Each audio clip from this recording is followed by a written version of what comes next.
ko ng munggo mga idol. Anong nangyari ito? Sumingaw na sa gilid. Patayin ko na nga. Dito na lumabas, hindi na rito. Hindi ko nasira ng maayos. Sayang yung munggo to mga idol. Nilagyan ko ng baboy. Tapos ito ang isahog ko, patula. Tapos pitsay. Yan. Bubuksan.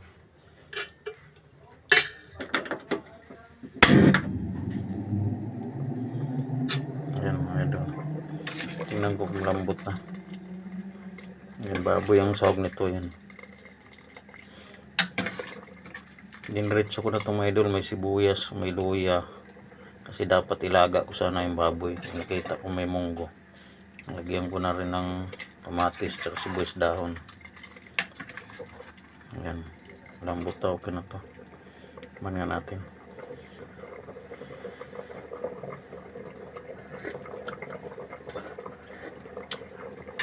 Sarap. Lagyan ko ng kunting asin. Lagyan ko ng asin kunti.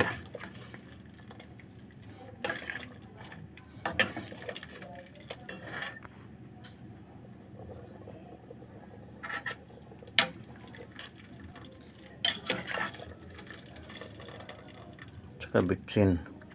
Dapat ilaga ko lang to. Kaso lang kita ko yung munggo eh. Tagal na hindi nakapagmunggo eh. Ayan. Mas bawan ko nga ay tikman ko ulit.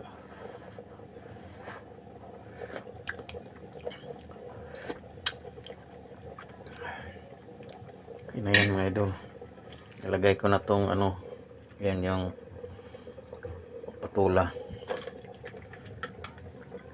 Tawag sa amin yan mga idol, sikwa. Iuna natin mamaya na yung pizza eh. Tapos may isang ampalayang maliit mga idol. Ayan, natira doon sa ko sa taas. Tanim ko sa taas. Kinuha ko na lang. Marami na ako nakuha doon kaso hindi naman nalaki. Maliliit. Kumukulubot.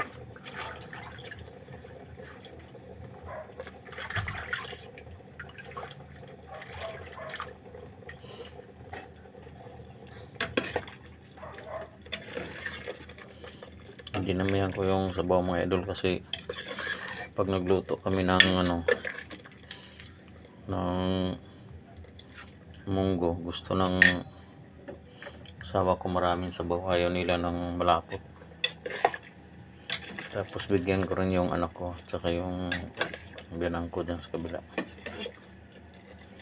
Ayan, baboy, malambot na yung baboy. 1 kilong baboy yung binili ko kahapon kaso lang hindi ko inubos. Nasa kalahati lang yung nilagay ko.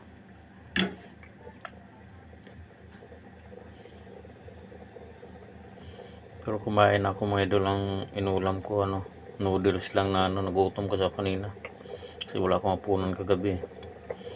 Noodles na chicken, lagyan ko ng itlog. Tapos yung nagprito ko ng dinaing na bungosarek, yung kababad na.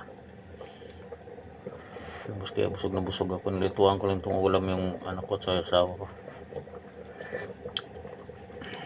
Sarap. Sarap, manamis-namis yung patula. Galing kasi yan sa taas. Kinuha ko lang doon sa tanim ko sa taas. Lagay ko na yung pitsay. Yung pitsay binili ko mga idol to. Bali bumili ako ng 10. Bumili rin ako ng 20. Ang 20 pesos is 4 na puno. Ang 10, dalawa lang. Kaya hindi ko pa rin inubos. Bali tinanggalan ko lang to yung mga nasa gilid na nasa gilid na tangkay. Yun lang mga tinanggal ko, yung pinakagitna doon iniwan ko kasi para sunod naman yung sobrang dami. Sakali magluto ulit ng ulam. Ayan, may panglagay pa ko.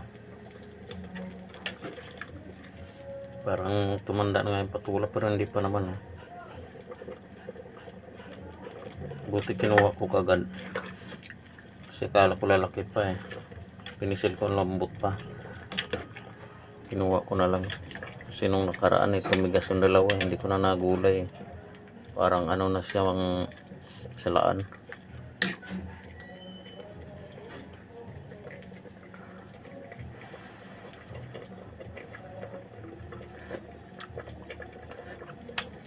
Sarap. Namis yung patulan. Sarap ng lasa. So, okay na ito mga idol. Salamat sa panonood. Bye bye. Patayin ko na yung apoy.